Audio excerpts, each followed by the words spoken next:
और यही मेन वजह था यहाँ पे दिखाने का। आप देखिए आगे भी आइए, आगे भी अगर कहीं पर सामान लोड हो रहा हो तो हम आपको दिखा दें। यहाँ पे किसी तरह का कोई चेकिंग जो है वो नहीं चल रहा। आप उधर पीछे देख लीजिए, अभी वो बसें भी खुलने वाली है, वहाँ पे भी सारे लोग जो सामान है वो रखे हुए हैं, लेकिन किसी तरह का कोई चेकिंग अभियान यहाँ पे नहीं चल रहा है। तो इसमें सवाल खड़ा होता है और अभी हम कोशिश करेंगे प्रशासन से भी बात करने का कि इसके जिम्मेदार कौन है। यहाँ पे कम से कम 2-3 की संख्या में एटलीस्ट पुलिस कांस्टेबल ही खड़े होते, मौजूद होते, तो किसी तरह का कोई अनहोनी होने का यहाँ पे जो चांस है वो नहीं होता। और जो सुरक्षा के लिहाज से भी काफ़ी सही होता है, लोग जो हैं वो सुरक्षित महसूस करते हैं।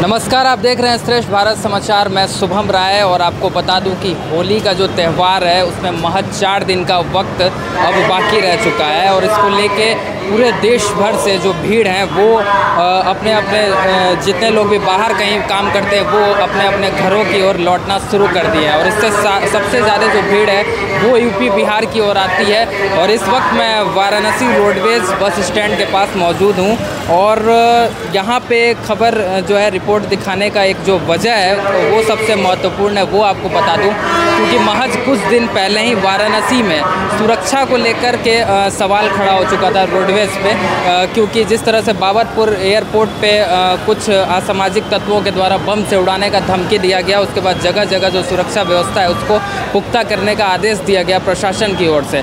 और अभी हम रोडवेज़ बस स्टैंड पे मौजूद हैं और यहाँ दिखाना चाहते हैं कि यहाँ पे क्या सुरक्षा व्यवस्था जो है वो पुख्ता है, क्या जो चेकिंग अभियान है वो चलाया जा रहा है या नहीं चलाया जा रहा है। और ये सवाल इसलिए भी खड़ा होता है कि महज 2 दिन पहले ही यहाँ पे जिस तरह से नकली दवाओं का जो एक पूरा पेटी पकड़ा गया, कई क्विंटल नकली दवाओं का यहाँ पे खुलासा हो चुका है। रोडवेज़ बस सबसे जो यहाँ पे आसान तरीका है लोगों को अपने सामान को कहीं पे भी भेजने का, वो रोडवेज़ बस ही होती है, क्योंकि इसमें जो चेकिंग है वो हालांकि सरकारी बस है, इस वजह से यहाँ पे चेकिंग पे उतना ज़्यादा ध्यान नहीं दिया जाता। और ये जो है यहाँ पे एक महत्वपूर्ण वजह है यहाँ पे। और अभी मैं यहाँ पे रोडवेज़ बस स्टैंड पे मौजूद हूँ। आप हमारे पीछे देख सकते हैं कि यहाँ पे जो भीड़ है वो काफ़ी ज़्यादा है। और एक महत्वपूर्ण खबर ये है कि भीड़ को देखते हुए 40 जो बसें हैं वो अधिक चलाई जा रही हैं। 40 अधिक बसों की जो सेवा है वो प्रदान की जा रही है कि लोगों को कहीं भी जाने में किसी प्रकार की कोई दिक्कत ना हो।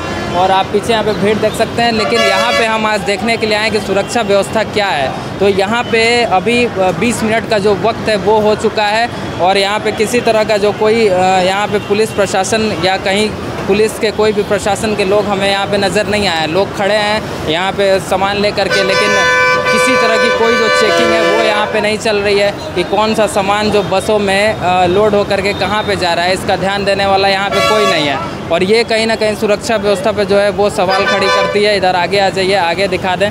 आप यहाँ पे देखिए ये जितनी सारी बसें यहाँ पे लगी हुई हैं ये सारी रोडवेज़ की बसें हैं। और 2-3 बसें यहाँ पे नज़र आई हैं क्योंकि बिहार की जो भीड़ है वो भी काफ़ी ज़्यादा यहाँ पे बढ़ चुकी है। इस वजह से बिहार से भी जो गवर्नमेंट बसों की जो सेवा है वो प्रदान किया जा रहा है, वहाँ से बसें आ रही हैं और बिहार को जाने वाले जितने लोग हैं वहाँ पे ले जा रही है।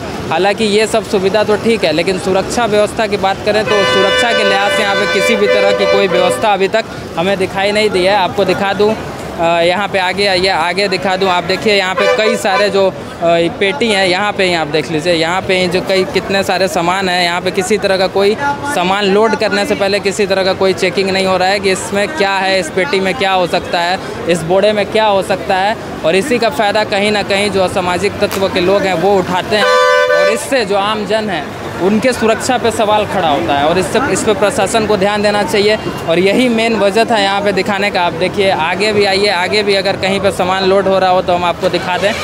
यहाँ पे किसी तरह का कोई चेकिंग जो है वो नहीं चल रहा। आप उधर पीछे देख लीजिए, अभी वो बसें भी खुलने वाली है, वहाँ पे भी सारे लोग जो सामान है वो रखे हुए हैं, लेकिन किसी तरह का कोई चेकिंग अभियान यहाँ पे नहीं चल रहा है। तो इसमें सवाल खड़ा होता है और अभी हम कोशिश करेंगे प्रशासन से भी बात करने का कि इसके जिम्मेदार कौन है।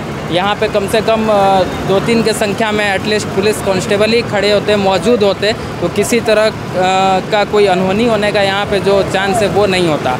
और जो सुरक्षा के लिहाज से भी काफ़ी सही होता है, लोग जो हैं वो सुरक्षित महसूस करते हैं। और महज 2 दिन पहले जब इतनी बड़ी घटना होती है, इस तरह की चीज़ों को पकड़ा जाता है, उसके बावजूद इतनी बड़ी लापरवाही जो निकल करके सामने आ रही है, इसका जिम्मेदार कौन है, इस पर हम अभी सवाल करेंगे और पूछेंगे सवाल। यहाँ पे रोडवेज़ की जो पुलिस चौकी है वहाँ पे जो अधिकारी होंगे उनसे हम बात करने का कोशिश करेंगे और आपको दिखाएंगे कि इसके जिम्मेदार कौन है।